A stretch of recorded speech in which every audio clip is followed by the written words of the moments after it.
Yeah.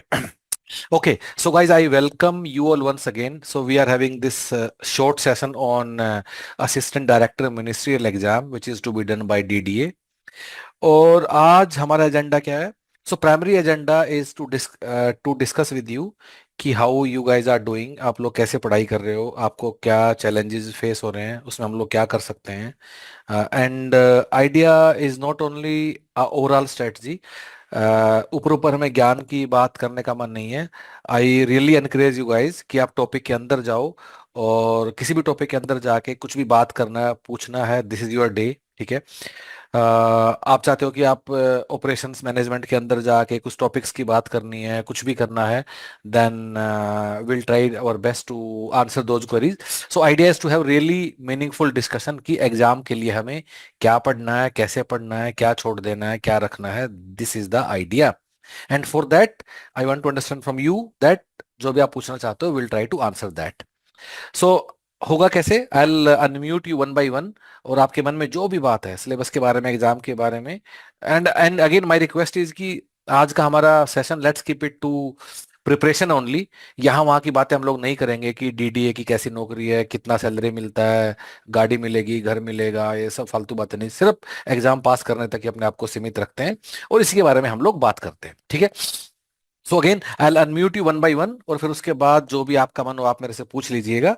So before that एक मैं 3-4 minute का एक ओवरव्यू देना चाहता हूँ कि इस एग्जाम को देख के हम लोगों को क्या समझ में आता है. ठीक है. सो गाइज, अपने दो पार्ट हैं, प्रोफेशनल सब्जेक्ट और एप्टीट्यूड. ठीक है. अब जो प्रोफेशनल सब्जेक्ट्स हैं, that is primarily management syllabus. जो लोग एमबीए वाले जो लोग पढ़ते हैं वो है. एक दो टॉपिक्स मैनेजमेंट से बियॉन्ड भी हैं, जैसे कि बिजनेस लॉज, जो कि थोड़ा कॉमर्स वाले लोग ज्यादा पढ़ते हैं. अदरवाइज बाकी सारे सब्जेक्ट हैं, जैसे स्ट्रेटजी, इको, अकाउंटिंग, एफएम. हालांकि एफएम लिखा नहीं है, लेकिन जो यहाँ जो डिस्क्रिप्शन है ना गाइज, कॉर्पोरेट फाइनेंस, इसका मतलब एफएम भी है. Then managerial stats, which is nothing but quantitative methods. Marketing, OB, operations, business communication. ठीक है, तो फालतू का टॉपिक होता है वैसे भी. Then HR, supply chain management, and MIS, which is information technology management. ठीक है. ये अपने सारे एमबीए के सब्जेक्ट हैं, टिपिकल किसी भी एमबीए कोर्स में आपको मिलेंगे ये. ठीक है. दूसरा अपना एप्टीट्यूड है. अब एक बार एप्टीट्यूड पे 2-3 मिनट लगाते हैं. ठीक है. सो गाइस, अगेन एक बात आपको और समझनी होगी कि हमें 150 सवाल करने हैं और हमारे पास 120 मिनट है. ठीक है. तो जब भी कोई ऐसा पेपर होता है कि जहां time is less than 1 minute, ठीक है, तो वहां speed is of utmost important. इसका मतलब क्या है कि यूजुअली इन सारे एग्जाम्स में, और बड़े सारे पीएसयू के हम लोग एग्जाम करते हैं, बड़े ही ना आसान सवाल होते हैं, टू द पॉइंट होते हैं, छोटे छोटे उनके कॉन्सेप्ट और जिसके बेस पे सवाल होते हैं. इसका मतलब कि कोई भी चीज हमें अगर करने में ज्यादा समय लगता है, जैसे कि अब हम न्यूमेरिकल करने शुरू कर दें या वो सब कर दें, वो हमें अब नहीं कर पाएंगे, क्योंकि एनीवे अगर हमें एग्जाम में आता भी होगा तब भी हम उसको अटेम्प्ट नहीं कर पाएंगे. Because speed is very important. Again guys, 150 सवाल 120 मिनट में आसान नहीं होता है. ऊपर से अपनी 1/3 नेगेटिव मार्किंग है.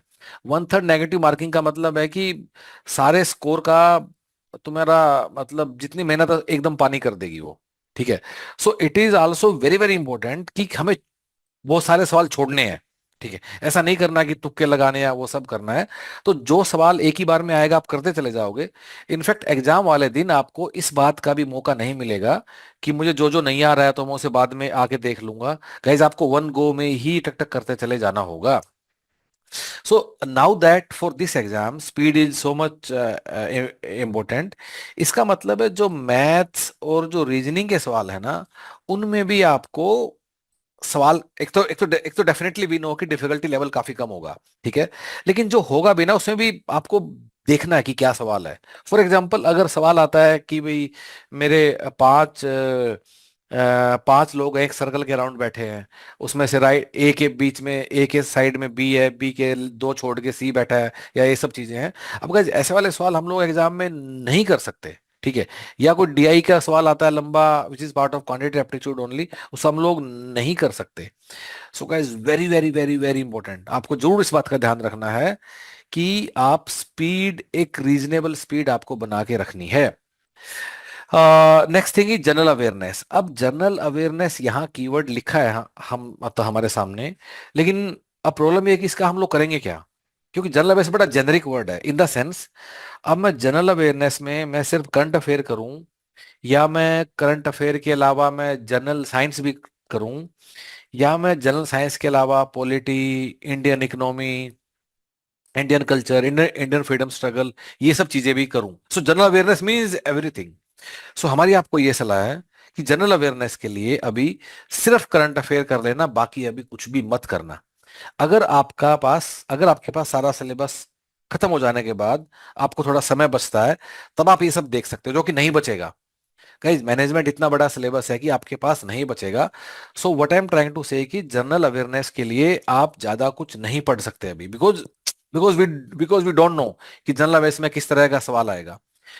काफी सारे ऐसे पीएसयू के एग्जाम होते हैं जहां जनरल अवेयरनेस कीवर्ड लिखा होता है। उन सारे एग्जाम में क्या होता है मैं आपको बता देता हूँ। उन सारे एग्जाम्स में दो सवाल कुछ कुछ कुछ एक दो साल पॉलिटी के आगे, एक दो उसके आगे। In fact let me show you guys, मैं आपको दिखाई देता हूँ कोई। Let me try to find out some exam जो हम लोग करते हैं और जहां सिलेबस में जनरल अवेयरनेस कीवर्ड होता है, ठीक है। So let me try, I think Coal India में होता होगा, मुझे याद नहीं आ रहा है, देखते हैं एक सेकेंड। हम्म तो कोल इंडिया का सिलेबस हम लोग देखते हैं गाइज।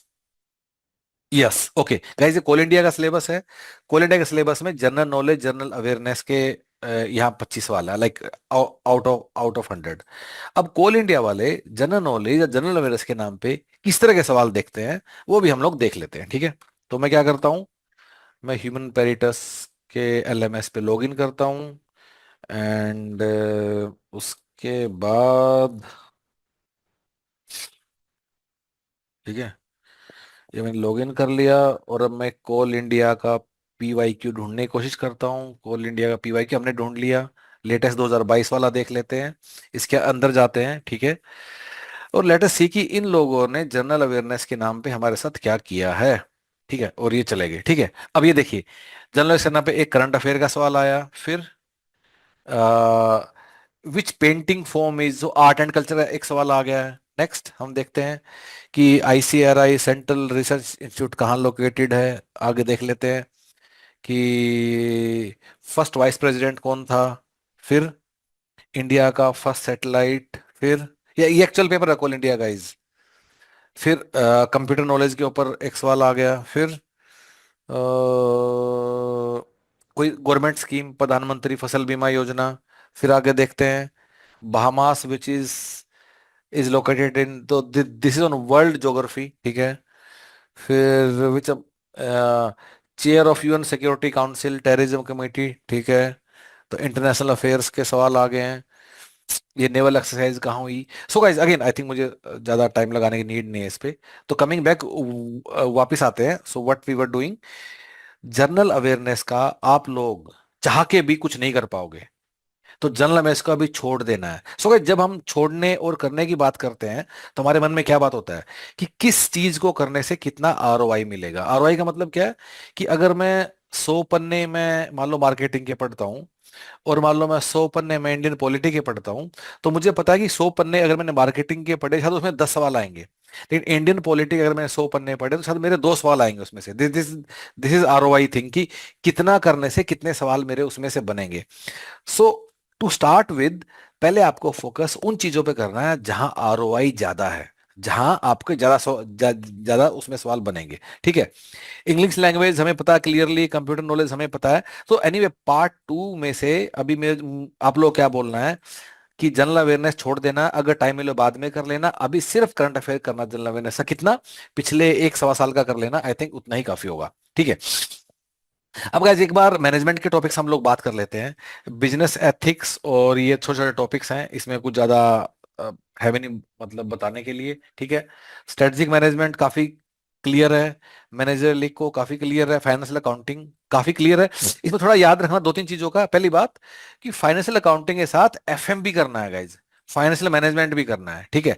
और एक फाइनेंशियल मार्केट भी करना है, which is like primary market क्या है, सेकेंडरी मार्केट क्या है, आईपीओ क्या है, ये भी आपको करना है। ये सब इसका पार्ट है। फिर क्वांटिटेटिव मेथड में क्या है, अपने स्टैटिस्टिकल टेक्निक्स हैं जो वो हम लोग करनी है। एक बार क्वांटिटेटिव मेथड का मैं देख लेता हूँ कि हमने क्या डाला है इस वाले कोर्स में। सो this is a learning management system जो हम लोग डीडीए वाले लोगों को देते हैं।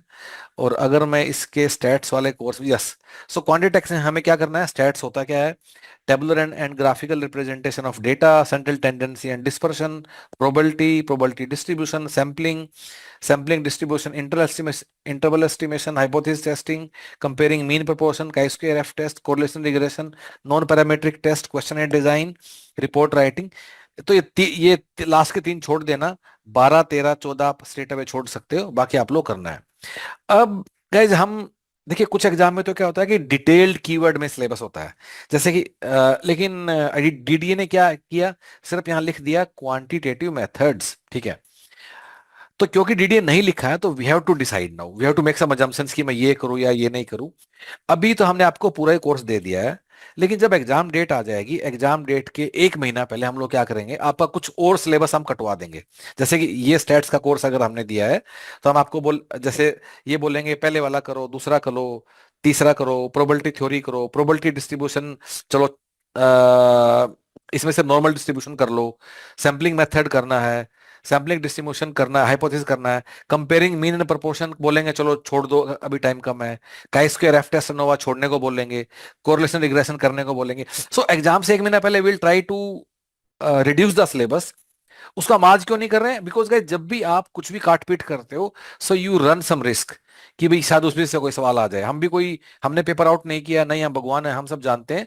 हम भी based on our organisational knowledge, based on हमारी टीम जो जानती है, बेस्ड ऑन जो हम 15-16 एग्जाम करते हैं, उसके बेस से हम डिसाइड करते हैं क्या छोड़ना है, क्या कर लेना है। उसमें हम गेस करने की कोशिश करते हैं, कई बार हम सही होते हैं, कई बार हम लोग गलत होते हैं। But for now try to complete everything. But having said that, किसी भी चीज को ना, आपकी अप्रोच, क्योंकि आपका छोटा छोटा सवाल बनेगा, याद रखिए आपको अपना सवाल 30-40 सेकंड में करना है, ठीक है। इसका मतलब जो आप पढ़ते भी जाओगे ना, बस उसको समझ लो, ठीक है। जैसे कि चलो मैं प्रोबेबिलिटी डिस्ट्रीब्यूशन के अंदर जाता हूँ, ठीक है। और प्रोबेबिलिटी डिस्ट्रीब्यूशन हम लोग अंदर गए, और अब मैं जब मैं इस वाले टॉपिक की मैं जब मतलब पढ़ाई करूंगा, तो इंट्रोडक्शन, ठीक है, डिस्क्रीट एंड कॉन्टिन्यूअस वेरिएबल क्या होते हैं, ठीक है।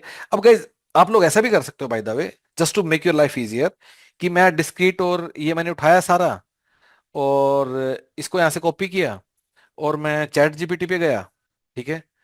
और चैट जीपीटी पे मैंने लिख दिया कि एक्सप्लेन इन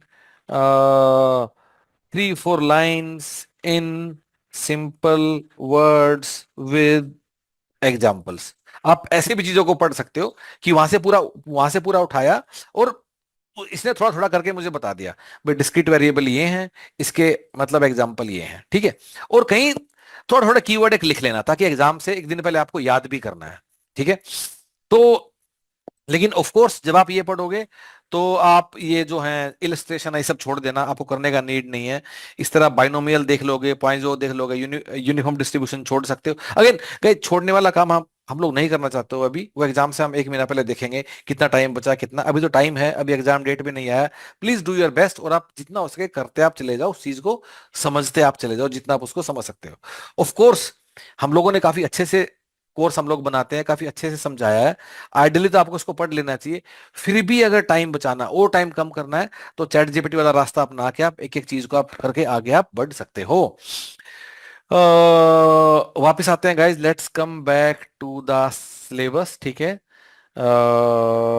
अच्छा, बाकी ओ भी करना है, ऑपरेशंस करना है। एक बार बिजनेस लो थोड़ा बात कर लेते हैं कि कौन कौन से एक्ट हमें करने हैं। तो let me come back to the syllabus guys, और कहाँ गया लीगल लीगल लीगल, या अब लीगल एस्पेक्ट ऑफ बिजनेस में इंडियन कॉन्ट्रैक्ट एक्ट डेफिनेटली करना है, सेल्स ऑफ गुड एक्ट करना है, एनआई करना है, लिमिटेड लायबिलिटी पार्टनरशिप छोड़ सकते हो, कंपटीशन एक्ट छोड़ सकते हो, कंपनीज एक्ट बिल्कुल करना है, जीएसटी करना है, आईटी एक्ट छोड़ सकते हो, इंटेलेक्चुअल प्रॉपर्टी राइट छोड़ सकते हो, आरटीआई छोड़ सकते हो, ठीक है। तो आगे बढ़ते हैं, and let's come to now operation supply chain तो छोटा सा टॉपिक है वैसे भी। और एक एमआईएस तो आपको करना ही है गाइज। यहाँ एमआईएस आपको देखना है, और यहाँ कंप्यूटर नॉलेज भी है।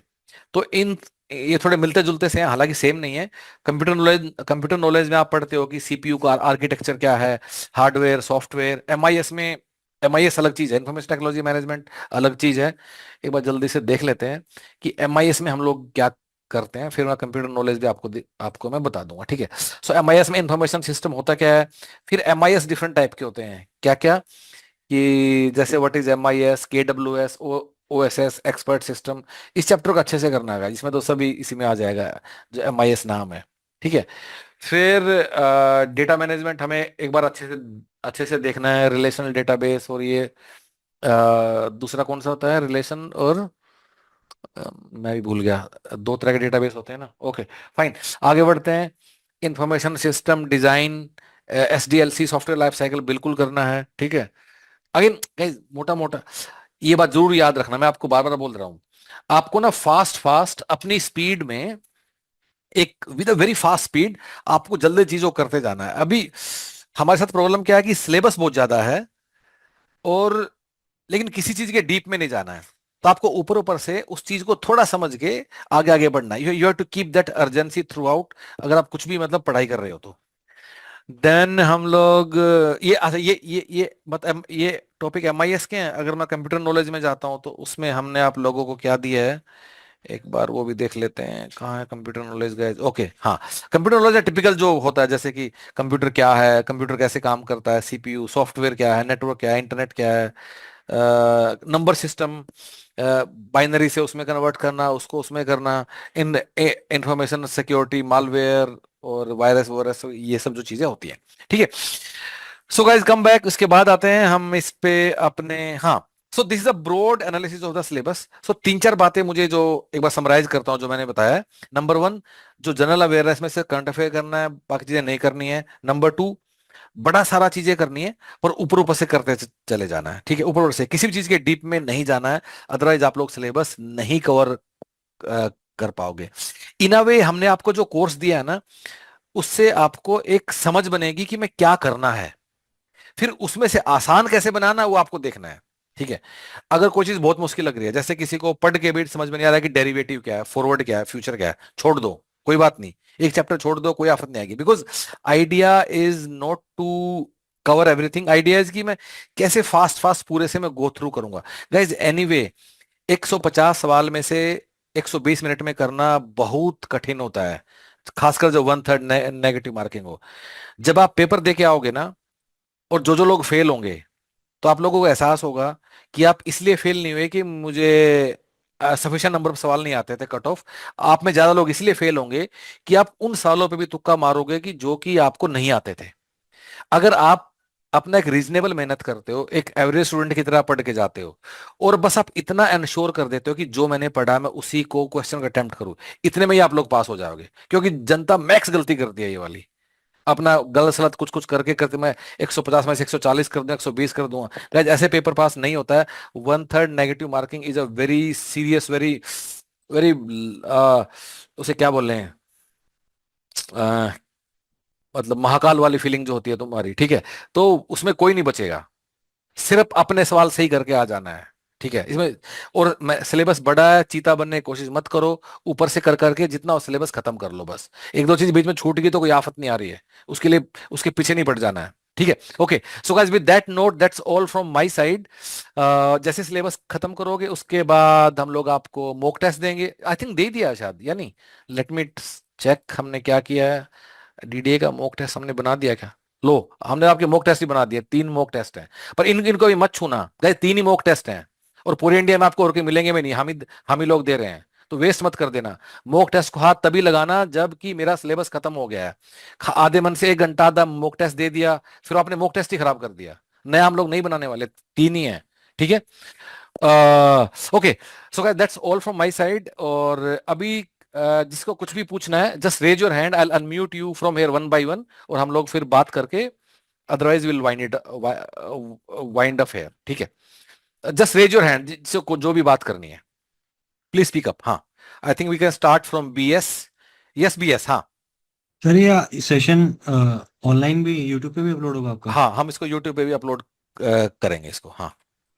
ठीक है सर। दिया है यूट्यूब पे मतलब कर देंगे, लेकिन और भी कुछ है तो आप बात कर सकते हो वैसे ही हमसे। हाँ,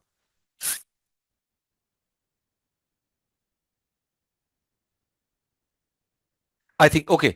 guys, who else is there? Just raise your hand. Okay, let's speak to Nishant now. Yes, Nishant, Hello, Nishank. हाँ good हाँ हाँ good जी afternoon. बोलो। हाँ जी बोलो। Sir, हाँ, actually, मैं I'll be start preparing from this weekend. I have just recently filled the form on the last date only. ठीक है। तो मेरे को ये था like since I'm a working professional, तो like how much dedicated hours should I give daily and what approach should I follow? क्योंकि since office के बाद like 12 to 13 hours जब outside home निकलेंगे तो फिर घर आके कैसे मैं अपना study plan पे बनाऊँ? देखो Nishant, I will be honest with you hmm. कि ऐसा कोई स्मार्ट तरीका होता नहीं है कि कोई आदमी कम घंटे में कर लेगा, ठीक है। और नई पेपर ये जानता कि कौन वर्किंग वाला कौन क्या है। मैं थिंक इट दिस वे कि जो आप ऐसे कम कम घंटे में काम करेगा वो वाले लोग भी कर लेंगे जो पूरा दिन घर बैठे हैं, ठीक है। जी सर. अपना जितना भी हो सके शाम को 2-3 घंटे, वीकेंड पे थोड़ा ज्यादा करके। और आपने क्या बैकग्राउंड, आपने एमबीए कब खत्म किया है? सर अभी रिसेंट ग्रेजुएट हूँ. हाँ तो ठीक है ना, आप तो वैसे ही आगे हो बाकी लोगों से। जी कुछ तो सर. याद होगा ना आपको एमबीए के दिन। हाँ सर, राइट सर, मतलब थोड़ा बहुत तो है. आप 100 मीटर की दौड़ में वैसे 20 मीटर आगे खड़े हो बाकी लोगों से तो। हाँ नहीं, बट सर मेरे को डेडिकेटेड एजुकेशन वो प्लान का. दोस्त, कोई भी इसका ना कोई ऐसा जवाब नहीं है कि ऐसे कुछ तेजी से कर लो। इसका ये जवाब है कि ज्यादा घंटे लगाओ, कम सो, वीकेंड पे पढ़ाई करो। जब एग्जाम नजदीक है तो प्लान कर लो कि मैं 15-20 दिन की छुट्टी ले लूंगा। बस यही 3-4 चीजें हैं। ठीक है सर. हाँ, ओके। पॉइंट सर, ये जो वीडियोस इसमें हैं वो are the enough, like should I watch the videos और सर ओके, इसका वो okay, contact. Yes yes, very good point. Guys, हमने तो पूरा सिस्टमेटिक पूरा कोर्स बनाया हुआ है वीडियो का।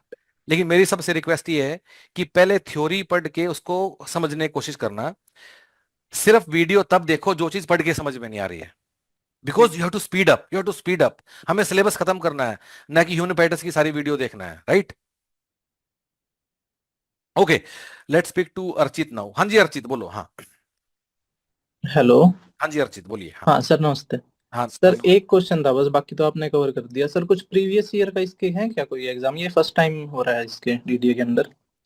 नहीं, यही मतलब प्रीवियस पेपर तो अभी तक हमने नहीं अपलोड किया है। एक बार मुझे चेक करना होगा एक्चुअली। जी हाँ जी सर। हाँ हाँ जी। हाँ हाँ। लेकिन मोटा मोटा पैटर्न यही रहेगा। हम्म, हम बड़े सारे पीएसयू के एग्जाम करते हैं तो यही होने वाला है, ठीक है। जी बाकी जी सर। मुझे मालूम नहीं है, हमारी टीम ने कुछ किया होगा तो मुझे चेक करके बताना होगा। जी सर, ओके हाँ सर। हाँ हाँ। Okay, let's speak to somebody named zoom user. हाँ जी बोलिए, नाम बताइए पहले अपना। हाय सर, मेरा नाम ऋतिक है एक्चुअली। मेरे को ये पूछना था आपसे हाँ, कि ये जो आप कह रहे हो कि कोर्स है, इसमें आप कह रहे थे कि एडिटेड इसका एक इसका भी एडिटेड वर्जन आ जाएगा एक एक एग्जाम से एक महीने नहीं पहले, नहीं नहीं, आपने कहा। एडिट नहीं आएगा। हम ऐसे ही ऑनलाइन ये- बुलाएंगे ये- आपको और फिर ऐसे ऐसे आपको टिक मार्क करवा देंगे, ये कर लो, अच्छा ये अच्छा। छोड़ दो, ये कर लो, कुछ ठीक एडिट नहीं, ठीक, क्योंकि देखिए। वो हाँ उसके बारे में मतलब आप इन्फॉर्म करोगे हमें कि मतलब कि क्या हाँ हाँ, करना है क्या क्यों। जो हमारे जो एनरोल लोग हैं उससे तो हम बातचीत वैसे भी रेगुलरली करते रहते हैं सेशन की यस भी, यस। क्या करना बस है, बस, कैसे पढ़ना है, क्या छोड़ देना है। हाँ हाँ, ठीक ठीक है, बस सर यही पूछना था। जी जी हाँ, ठीक है। Okay, so guys, anybody else? I think just raise your hand. अच्छा, लेट्स स्पीक टू नितिन। हाँ जी नितिन बोलिए। हाँ, सर नितिन जैसे प्लीज इसमें स्पीक लिखा है अप। कि हाँ 100 क्वेश्चन आएंगे हमारे फर्स्ट पार्ट में। सर जी। उसका आगे ये भी लिखा है as well as current affairs of the respective discipline. लेकिन इसमें क्या डिसिप्लिन बनाएगा बताइए? अब एचआरएम में क्या करंट अफेयर बनाओगे? हाँ जी सर, वही सोच रहा था। ना छोड़ दो, वो सब फालतू की बातें हैं। ठीक है सर। मैं क्या करंट अफेयर बनाओगे बताइए? एचआर में, ओबी में, हाँ जी हाँ जी। स्टैट्स में, मतलब जबरदस्ती की बात है। कोई बात नहीं, बनाएंगे तो बना देंगे ना, 4 सवाल 100 में से, छोड़ो उसको। जब ठीक है किसी से सर। बनता है नहीं, जबरदस्ती क्या करना है ना। हाँ, ठीक है। Okay, so guys, anybody else? Just raise your hand. कोई भी और है क्या? Otherwise will wind up. हाँ, प्लीज स्पीक अप गाइज। कोई भी बात है सिलेबस के बारे में, उसके अंदर जाके कोई भी कीवर्ड है, प्लीज फील फ्री, बोलिए कुछ भी आपको लगता है जो आपको डिस्कस करना है तो। We are here for you. अच्छा, नितिन वंस अगेन। हाँ जी नितिन, हाँ बोलो। हाँ, सर एक्सपेक्टेड डेट कब तक रहेगी कुछ नहीं पता आपके देखिए, साथ? इन्होंने लिखा तो है दिसंबर जनवरी के आसपास। हाँ जी। पर ऐसे ना, क्योंकि देखिए ये जो पेपर है ना, ये हर साल तो होता नहीं है। तो क्योंकि हर साल नहीं होता ना, तो ऐसे को ट्रेंड फिगर आउट करना भी कठिन होता है कि एक्सपेक्टेड क्या होगा, या कट ऑफ कितना जा सकता है। ये सब ऊपर नीचे होता रहता है। तो सर हम फिर एक ही महीना लेके चले, मतलब नवंबर हाँ, नवंबर। जितना जल्दी हो उसके सिलेबस खत्म कर लो। हाँ जी हाँ जी। हाँ, क्योंकि जब डेट आती है ना, तो वो ज्यादा समय मिलता नहीं है लोगों को, फिर 15 दिन, 20 दिन, महीना, 1.5 महीना, इससे ज्यादा नहीं मिलता है फिर। जब एकदम डेट आती है तो। जी।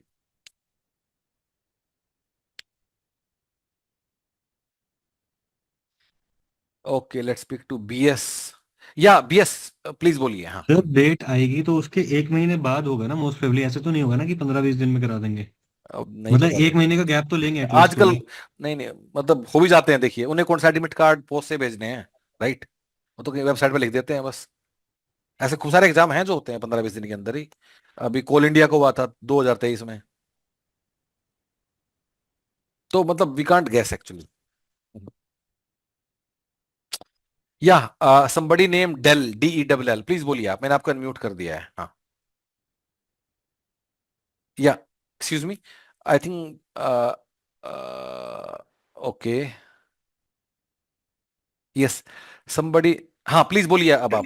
हाँ, सर मेरा ये क्वेश्चन है कि जो एचआर के अलावा जो बाकी सब्जेक्ट्स है क्या उनका भी स्टडी मटेरियल हमें मिलेगा, हम मतलब तो आप लोगों के सारा एंड ही दे से? रहे हैं। एचआर क्या, एचआर तो एक टॉपिक है। I HR is mean like, books.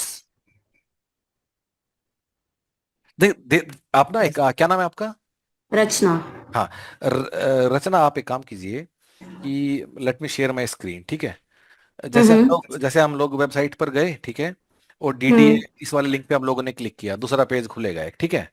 एक बार जो एफएक्यू है ना, एक बार बस ये सारे पढ़ लीजिए। इसमें हमने क्या किया है, हम बुक्स भी दे रहे हैं, यहाँ बुक्स के नाम भी लिखे हुए हैं, लेकिन कुछ कुछ चीज ऐसी भी हैं कि जो बुक्स के थ्रू कवर्ड नहीं है, वो ऑनलाइन ही है, यहाँ ये भी लिखा है।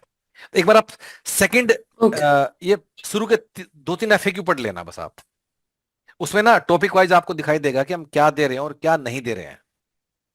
ठीक है, ओके सर। हाँ हाँ, ठीक है। Okay, now let's speak to B S once again. B S, आपको कुछ पूछना है? आपने अभी तक हाथ उठाया हुआ है यस सर, इसलिए। यस हाँ सर, बोलिए, हाँ एक और बोलिए। चीज पूछनी है सर। जैसे बुकलेट में जो कंटेंट है वो थोड़ा डिफर कर रहा है जो ऑनलाइन कंटेंट है, क्योंकि बुक वाला कंसाइज है इसलिए। तो सर बस कौन सा ज्यादा, मतलब जिसको ज्यादा रेफर करे, आप ऑनलाइन बुक वाले वाला को कर ज्यादा? लो। जो चीज बुक और ऑनलाइन में अवेलेबल दोनों में है ना, वो बुक में से कर लो। क्योंकि बुक में हम एक थोड़ा कंसाइज, जैसे बुक ये वाले छोटी छोटी पतली पतली बुक्स हैं, इसे हम जी थोड़ा सर। कंसाइज करके रखते हैं। ऑनलाइन हम चीजों को थोड़ा समझाते हैं, सर क्योंकि मुझे आपके तो एग्जाम, जो ज्यादा बेटर लगा वो ऑनलाइन वाला लगा, उसमें ज्यादा लेंदी लगा मुझे बुक में से। क्योंकि उसमें चीजों को समझाते हैं ना ऑनलाइन वाले में। उसमें एग्जाम्पल ज्यादा डाल देंगे, इलस्ट्रेशन ज्यादा डाल देंगे। बुक का हमारा उद्देश्य होता है थोड़ा पतला सा करना था कि जल्दी जल्दी आदमी कर ले। अच्छा। हाँ, ये है फर्क। तो सर फाइनली जैसे बुक को रेफर करे। हाँ, जिस चीज के लिए बुक और ऑनलाइन दोनों अवेलेबल हैं, उसमें बुक से ही जी काम सर। चला लो। अगेन देखिए गाइस, मेरा हर बात का बताने का तरीका ये है कि बस जल्दी जल्दी सिलेबस हो जाए। हम्म। अगर अगर अगर मेरा अप्रोच होता है कि आराम से बैठ के पढ़ाना है, फिर तो मैं बोलता कि इन सारी बुक्स को छूना भी नहीं है, सब ऑनलाइन करो, वीडियो क्लास लगाओ, समझो, वो सब करो। पर यहाँ जो रिक्वायरमेंट है उसके हिसाब से, यू बुक, जहां बुक और ऑनलाइन दोनों चीज अवेलेबल है, please go through the book. Okay, so guys, anybody else, किसी को कुछ पूछना please speak up, otherwise I wind up. हाँ, नितिन। हाँ जी नितिन, बोलिए प्लीज। हाँ, सर मुझे ये पूछना था कि ये जो इसके क्वेश्चन आएंगे वो नेट लेवल के आसपास ही रहेंगे कि नहीं उससे भी आसान कोई? होगा, नेट नेट से तो काफी आसान होगा। हाँ जी सर, यही पूछना है। हाँ, नहीं आसान होगा काफी ज्यादा। Hey guys, thank you. I think Dell once again. हाँ जी डेल, बोलिए प्लीज। यहाँ डेल लिखा हुआ है, DELL, I am sure you have a different name. हाँ प्लीज बोलिए। हाँ, सर मेरा ये क्वेश्चन है कि जो आपका नाम हमारी क्या, पहले पहले आपका नाम बताओ। रचना रचना। हाँ रचना, बोलो। हाँ, जी। सर जो कोर्स रहेगा तो मान लीजिए डीडीए का एग्जाम है तो सिलेबस क्या है इस तरीके से डिजाइन किया गया है कि कोई और एग्जाम इसके बाद हम प्लान करते हैं तो उसमें ये हमारे लिए यूजफुल रहे या फिर जो बुक्स रहेंगी स्टडी उसके मटेरियल लिए ना आप रहेगा? हमसे एग्जाम का नाम पूछ लो पहले, तभी हम बता पाएंगे कि जो दूसरे एग्जाम है उसके लिए 20% रेलेवेंट है या 80% रेलेवेंट है। Be very specific. क्योंकि रचना, उसमें हम क्या करेंगे, उस नए एग्जाम का सिलेबस देखेंगे, हम्म। तभी हम बता पाएंगे कि ये चीज वहां कितना काम आएगी या नहीं आएगी। पर ठीक है, ठीक है। आप हमारी टीम से व्हाट्सएप पे लिख दीजिए कि मेरे दिमाग में एक दूसरा एग्जाम भी है, वो ये है। क्योंकि हम तो लगभग सारे एग्जाम करते हैं, जहां भी मैनेजमेंट है वहां हम लोग दुनिया भर के एग्जाम है, देखो एक, मतलब करते जी हैं। जी। तो हम ना आपको देख के बता भी पाएंगे कि भाई कितना रेलेवेंट है हमारा कोर्स या नहीं है। ठीक है, ओके। हाँ, हाँ। ठीक है guys, thank you so much once again. Syllabus खत्म करना है, सारा सिलेबस खत्म करना है, फास्ट फास्ट करना है। और किसी चीज को हाथ नहीं लगाना है, जो ह्यूमन बाइटस ने दिया उसी पे कंप्लीटली ट्रस्ट करना है, उसी पे डिपेंड करना है। इनफैक्ट हमने आपको ज्यादा ही दिया हुआ है देन व्हाट इज रिक्वायर्ड, क्योंकि हमारे पास कुछ कम करने का कोई तरीका है नहीं, but this will give you 100% coverage. अच्छे से कर लीजिए, और ऐसे घबराना नहीं है कि बड़ा सारा सिलेबस है, ये है वो है, ये सभी के लिए ऐसा ही है। हमें एग्जाम में सारे सवाल ठीक नहीं करने हैं, हमें तो बाकी लोगों से ज्यादा सवाल ठीक करने हैं, ठीक है, बस इतना ही हमारा फोकस है। अगर आप बाकी लोगों को ज्यादा पढ़ाई कर रहे हो, आप बाकी लोग ज्यादा सिंसियर हो, तो आपके बाकी लोगों को ज्यादा मार्क्स भी आने चाहिए, यही हमारा ऑब्जेक्टिव है। Thank you so much guys, all the best, thank you.